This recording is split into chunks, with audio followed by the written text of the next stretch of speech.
जी, अस्सलाम वालेकुम। कैसे हैं आप सब दोस्त? उम्मीद है कि सब दोस्त फिट-फाट होंगे। आप मेरा यूट्यूब चैनल देख रहे हैं राशिद केआर। अच्छा, सबसे पहले तो मैं एक बात कहूँगा कि जो लड़के भी नए इस चैनल पे आते हैं, काइंडली इसको सब्सक्राइब कर लिया करें ताकि जो भी नेक्स्ट अपडेट हो, इन्फॉर्मेशन हो, कोई न्यू प्रोसेस के बारे में, कुरियर के हवाले से किसी प्रोसेस के बारे में, तो वो आप तक पहुँचती रहे।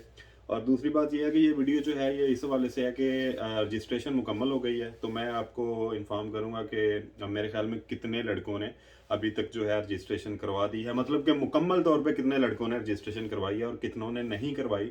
उसमें क्या क्या इश्यूज हो सकते हैं वो तो उनका पर्सनल मैटर है, लेकिन इसमें एक सोच की बात है ना कि कितने लड़के मतलब जो वेट में बैठे होते हैं उनका नहीं होता, और नाम आने के बाद रजिस्ट्रेशन ना करवाना भी एक ज्यादती है कि अगर आपने ये सफ़र तय करना ही नहीं था तो इसकी टिकट क्यों खरीदी 500 रुपये के यूएस के? जिन्होंने मंजिल तक जाना था उनको आपकी वजह से घर बैठना पड़ा, उनको रुकना पड़ा। और दूसरी बात ये बहुत सारे क्वेश्चन लड़कियों के आते हैं कि राशिद भाई 2023 का जो मेरिट है वो कैसे बनेगा या कितना लगेगा, तो इसके बारे में आपको थोड़ी सी मैं अपडेट दूंगा। अच्छा जी, आई थिंक जो लड़के सिलेक्ट उन्होंने मतलब किए थे वो थे 39,000 टू 40, यानी कि 39-40 हज़ार लड़का जो है ना सिलेक्ट हुआ था। 39,000, 39,000। तो उसमें से 30 से 32 हज़ार लड़के ने जो है ना रजिस्ट्रेशन करवाई है। 30 से 32 का मतलब 32,000, 30 से 32,000 के राउंड अबाउट। तो बाकी बचे 7,000 लड़का जिसने रजिस्ट्रेशन नहीं करवाई। उसमें उनकी कई वजूहत हो सकती हैं। पासपोर्ट वाली भी हो सकती हैं, और कुछ लड़कों को शायद पता ही ना हो इस चीज़ के बारे में, या उनको अच्छी तरह गाइड ना किया गया हो, या कुछ लड़के ऐसे हैं जिन्होंने अप्लाई तो कर दिया लेकिन वो आगे का सफ़र का सुनकर ही कि आगे ऐसे ऐसे क्लासेस करनी पड़ेगी, सीखना पड़ेगा सब कुछ, ऐसे स्टेप बाय स्टेप सालों लगेंगे वो, क्योंकि वो इंटर सोशल मीडिया पे सारी तो भरमार है कि लड़के जो जो एक्सपायर हुए हैं बेचारे, वो जब शेयर करते हैं तो बंदे उधर भी डिसार्ड हो जाते हैं। लेकिन अल्लाह ताला की ज़ात ने तो आपसे एक कोशिश मांगी है ना, रिजल्ट तो आप अपने माइंड में बनाकर वहीं पर जो है ना फेल होकर बैठ जाते हैं। आप कोशिश तो करके देखें ना, वो तो बाद की बात है। अब 50-50 चांस है ना, जल्दी वीजा भी आ भी सकता है, लेट भी हो सकता है, नहीं भी आ सकता, लेकिन वो तो एक लास्ट ऑप्शन है ना, मतलब लास्ट सिचुएशन है, जो रोस्ट सिचुएशन है, लेकिन अच्छी उम्मीद के साथ ही सफर शुरू करना चाहिए। तो ये 6-7 हज़ार लड़का जिसने रजिस्ट्रेशन नहीं कराई, काफी ज्यादा वजूहत होंगी, लेकिन इससे हुआ ये कि अगर आप इंटरेस्टेड ही नहीं थे तो आपको ये पंगा लेना ही नहीं चाहिए था, ताकि जो दूसरे लड़के जो वेटिंग में बैठे थे, जो तैयारी भी करके बैठे थे, तो उनको मौका मिल जाता। तो ये मेरी थोड़ी सी आप सबसे गुजारिश है कि नेक्स्ट टाइम अगर आप रजिस्ट्रेशन कोरिया के हवाले से कराना चाहते हैं तो इसके प्रोसेस को अच्छी तरह स्टडी कर लें, ताकि आपको कोई गलत फहमी और ना आपको कोई मतलब कि आपके ट्रैक से उतार सके कोई, मतलब कि किसी बंदे के पीछे ऐसे ही लग के शायद कुरंदाजी में नाम आने के बाद ही आप कोरिया आ जाएंगे। कोरिया तो काफी दूर है, मतलब कि ये एक पूरा प्रोसेस है स्ट्रगल का। ये मेंटली तौर पे आपको अपडेट होना चाहिए, आपको पता होना चाहिए जो जो लड़का पहले फेल हो चुका है, या मतलब टेस्ट में रह चुका है, या फिर उसका वो इस लैंग्वेज का कोर्स कर रहा है लेकिन अभी तक उसका नाम नहीं आया, उसको तो ये सारा प्रोसेस पता है। लेकिन बहुत सारे लड़कों को यही गाइड किया जाता है कि यार बस आपका नाम आया तो आप गए कोरिया। ऐसा हरगिज में नहीं है।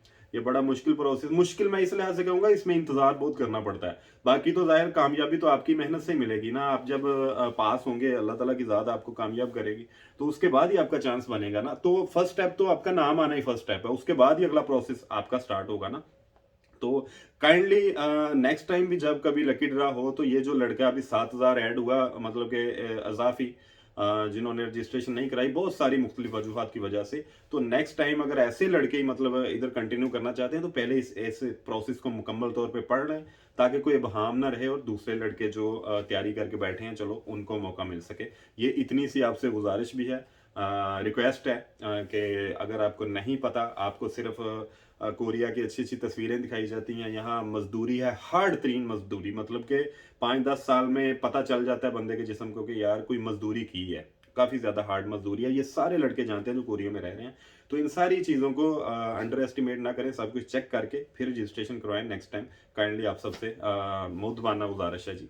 और दूसरी बात यह है कि अभी 2023 वालों की रजिस्ट्रेशन मुकम्मल हुई है, तो वो बहुत सारे लड़कों के मैसेजेस आते हैं कि राजू भाई कोई इसका मेरिट कितना लगेगा, या ये चीज़ें अभी कहाँ से आ गई यार। अभी तो आपका टेस्ट होगा, फिर स्किल टेस्ट होगा, फिर उसमें काउंटिंग होगी कि कितने परसेंट लड़कों ने पास होना है। वो पहले ही फिगर आ चुका कि 4300 समथिंग लड़के जो हैं 2023 में सिलेक्ट होंगे। तो उस हिसाब से जो है फिर मेरिट लगेगा कि कितने लड़के उसकी एवरेज में आते हैं। वो मेरिट 100 लगता है, 110 लगता है, 120, 130, 40, 50, ये बाद में डिसाइड होगा जब फर्ज करें एक राउंड में जब पेपर मुकम्मल हो जाएंगे, स्किल टेस्ट तक एक राउंड आधे लड़कों का कंप्लीट हो जाएगा, और जून में हो, जुलाई में हो, ये मैटर नहीं करता, या अगस्त सितंबर में हो।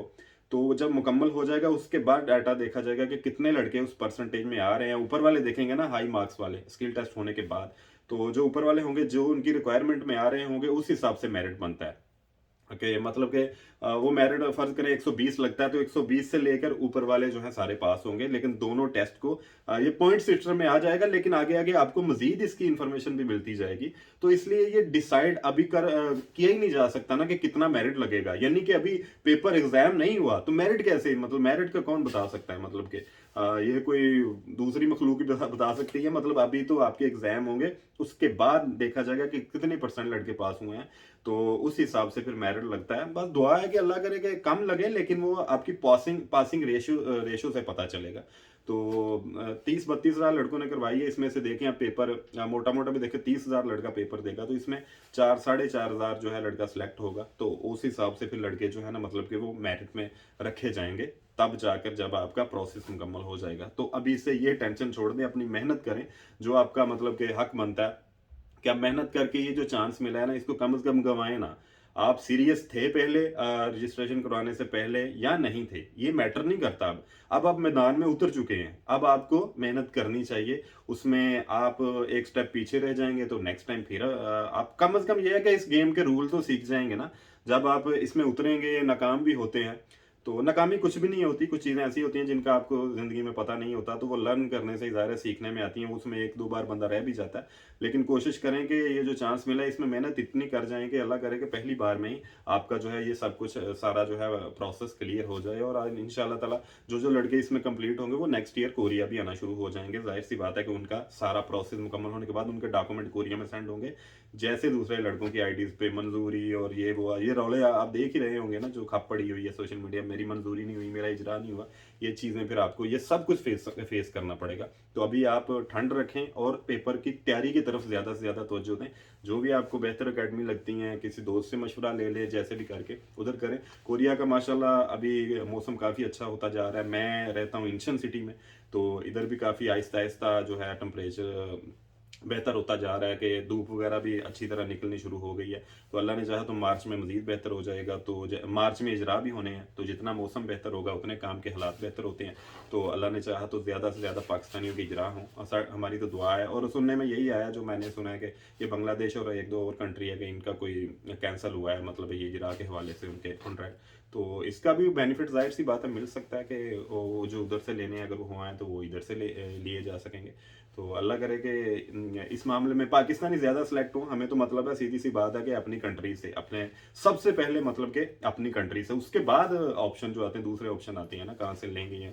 तो अल्लाह करे कि ज़्यादा से ज़्यादा लड़के सिलेक्ट हों। बाकी बहुत सारे लड़के मंजूरी दोबारा भेजने के हवाले से बड़े परेशान रहते हैं, तो परेशान ना हो। और जैसे जैसे आगे प्रोसेस चलेगा, ओवरसीज़ वाले जाहिर सी बात है बैठे हैं इन चीज़ों को प्रोग्रेस करने के लिए। अगर आपके किसी डॉक्यूमेंट की ज़रूरत हुई वो आपको कॉल कर लेंगे, अदरवाइज़ वो खुद ही मैनेज करके भेजेंगे। तो ये फालतू की टेंशन लेना छोड़ दें। ये जो रोज़ ब रोज़ आप सुबह उठते हैं, सुबह से लेकर रात तक सोने तक, बल्कि ख्वाबों में भी शायद ये टेंशन आप पालते हो, तो इन टेंशनों को छोड़ें, रोज़मर्रा के कामों में बिजी हो जाएं। जो भी ज़िंदगी में काम कर रहे हैं, चाहे घर के काम काज कर रहे हैं, कोई खेती बाड़ी कर रहे हैं, जो भी कर रहे हैं, कोई पढ़ाई कर रहे हैं, तो उसमें बिजी रहें। इसको हाँ एक अच्छे प्रोसेस के तौर पे ज़हन में रखें कि किसी भी वक्त बुलावा आ सकता है कोरिया के हवाले से। इसको बाकायदा दिमाग पे सवार कर लेंगे तो ये बहुत मुश्किल है सर्वाइव करना। बंदा यकीन करें डिप्रेशन का मरीज़ हो जाता है। तो अल्लाह को याद करें, नमाज़ पढ़ें, अल्लाह से बस बेहतरी की दुआ करें। उसका रीज़न ये है कि मेरा ख़्याल है कि जहाँ तक फ़िज़िकली आपकी मेहनत की ज़रूरत होती है वो तो आपने कर दी। तो बाकी जो डॉक्यूमेंट का है आगे पीछे ये करना, वो तो इदारे का काम है। कुछ काम इदारे के हैं, उसको ही करने दें, उसको अपने जहन की बर्डन मत बनाएं, क्योंकि फिर जब आप परेशान होते हैं तो आप ज़िंदगी में और चीज़ों में ग्रो भी नहीं कर पाते। इवन ऐसा होता है कि आपका मूड भी ख़राब होना शुरू हो जाता है, आपके ताल्लुकात ख़राब होंगे अपनी फैमिली के साथ, अपने बहन भाइयों के साथ, अपने पेरेंट्स के साथ। तो इसलिए थोड़ा सा जीना सीखें, एक स्टेप थोड़ा सा आगे जाएं और ये देखें कि यार ये सारी चीज़ें तो वक्त के साथ क्लियर होनी ही है। तो मैं क्यों आज का जो मेरा दिन है इसको बर्बाद कर रहा हूँ, अपनी लाइफ का बेड़ा गर्क कर रहा हूँ। मेंटली तौर पे बंदा बहुत ज्यादा डिप्रेशन का शिकार हो जाता है, तो उसका सारा जो असर है आपके करीबी लोगों पर भी पड़ता है। मैं जब देखता हूँ ये ग्रुप में, व्हाट्सएप ग्रुप में या फेसबुक पे, हर जगह पे लड़के बकायदा बहुत ज्यादा टेंशन में, डिप्रेशन में चले जाते हैं। तो इसको एक अच्छे ऑप्शन के तौर पे रखें, अपनी जान पे इतना अजाब ना डालें। और जाहिर सी बात है कि जब आपकी जान पे अजाब डलेगा तो आपके जो करीबी लोग, दोस्त अहबाब हैं, आपके पेरेंट्स हैं, आपकी फैमिली या बहन भाई हैं, वो भी इससे मुतासर होंगे। आप तो मेंटली तौर पे होंगे ही होंगे, वो भी होंगे। इसलिए जो भी जिंदगी में कोई और अदर एक्टिविटी है उसको भी जारी रखें। इसको एक अच्छे ऑप्शन के तौर पे याद रखें कि यार जब भी बुलावा आया, और एक बात आपको एक और क्लियर कर दूं कि जब आपकी मंजूरी होगी उसके बाद आपका 2 साल का रोस्टर शुरू होगा। तो इसलिए ये भी जहन में रखा करें कि यार जब मंजूरी होगी तभी टाइम शुरू होगा ना। आपका टाइम जाया एक वे में तो हो रहा है कि आप इंतजार कर रहे हैं वो डॉक्यूमेंटेशन के, लेकिन एक वे में है कि वो जो आपकी मंजूरी होने के बाद आपका जो है 2 साल का जो है रोस्टर फॉर्म वो टाइम शुरू होगा। तो अल्लाह ताला की ज़ात हर काम में, उसके हर काम में बेहतरी होती है। बस हम्बल रहें। जाहिर है ये इंतज़ार का ही दूसरा नाम कोरिया। बाकी दुआ है कि अल्लाह ताला की ज़ात आपके हक में जितना बेहतर करे वो कर दे। हम तो दुआ ही कर सकते हैं। बाकी जो इन्फॉर्मेशन है, जो मतलब बहुत सारी लड़कों को इन्फॉर्मेशन मांगते हैं प्रोसेस के हवाले से, तो आप मेरी पुरानी वीडियोस जाके देखेंगे तो उनमें भी इस सारे प्रोसेस के बारे में मैंने इन्फॉर्मेशन दी हुई है। मतलब कि बहुत सारी वीडियोस बनाई हुई हैं, पीछे पीछे आप पुरानी वीडियो में जाके देखें। तो बाकी दोस्तों से भी चैनल इसलिए शेयर कर दिया करें कि कोई भी नेक्स्ट अपडेट आती है तो वो भी आपके साथ शेयर होती रहेगी, तो आप तक पहुंचती रहेगी। मसरूफियत की वजह से, काम की मसरूफियत की वजह से वीडियोस तो मैं ज़्यादा नहीं बना पा रहा, मतलब डे बाई डे तो नहीं बना पा रहा, लेकिन मेरी कोशिश होती है कि कोई ना कोई इन्फॉर्मेशन भी आए जो मतलब कि मेरे पास हो तो वो भी मैं शेयर करूं। ना कि मैं रोज़ाना की बुनियाद पर वीडियो बनाने का मकसद या तो मैं कोई वीलॉगिंग कर रहा हूं तो फिर तो ठीक है। वैसे अगर ज़िंदगी में टाइम मिल गया तो शुरू भी करूंगा। कोरिया में अब बहुत सारी चीज़ें हैं जिसपे बंदा वीडियोस कर सकता है, कोरियन लैंग्वेज को लेकर, कल्चर को लेकर बहुत सारी हैं। लेकिन इंशाल्लाह ये जब अल्लाह ने मौका दिया, कोई तौफीक दी, वो भी कोई सिखाने का ही उसमें अमल होगा कि लड़कों को कोई थोड़ा बहुत गाइड करने का, अपना भी कोई थोड़ा बहुत एक्सपीरियंस। जो नए लड़के मेरी वीडियोस देखते हैं उनको बता देता हूँ कि मुझे कम से कम 10 साल कोरिया में हो गए हैं, तो ऑलमोस्ट 10 साल हो गए हैं। तो जाहिर सी बात है कि कुछ ना कुछ अपना एक्सपीरियंस भी तो शेयर करना था। इन्फॉर्मेशन तो जाहिर है जब आती है तो वो तो आपके साथ शेयर करनी, लेकिन इसमें अपना एक्सपीरियंस ऐड करने का मकसद ये है। इसको आप पॉजिटिव में लें या नेगेटिव में लें, जाहिर सी बात है कि कुछ ना कुछ तो हमने सीखा ही है ना इस कंट्री से, तो वो आगे आप तक पहुंचाने का मकसद ये होता है कि जब आप कोरिया में आए तो आपको किन किन चीज़ों का, किन किन मुश्किलात का सामना करना पड़ सकता है, तो थोड़ा बहुत उसमें हमारी भी पार्टिसिपेशन जो हो जाए, जो मतलब बहुत सारे और दोस्त भी कर रहे हैं, मैं भी अपना हिस्सा को थोड़ा बहुत डाल रहा हूँ। तो ये इंशाल्लाह ताला इसका मकसद सिर्फ यही है। तो बाकी भी इंशाल्लाह ताला जैसे जैसे कोई इन्फॉर्मेशन आती जाती है वो भी आपके साथ शेयर करते रहेंगे। अपनी दुआओं में याद रखा करें और दोस्तों के साथ भी चैनल को शेयर जितना हो सके कर दिया करें, ताकि जो भी इंफॉर्मेशन आपको मिलती रहे। अल्लाह ताला आप सबका हामी नासर हो। ये वीडियो थोड़ी लंबी हो गई, बस बर्दाश्त कीजिएगा। अल्लाह ताला आप सबका हामी नासर हो। जिस जिस स्टेज में आप मेहनत कर रहे हैं वहाँ पर आपको जो है ना अल्लाह ताला की याद कामयाबी से आगे भी पहुँचाए, हमकिनार करे। अल्लाह निगहबान।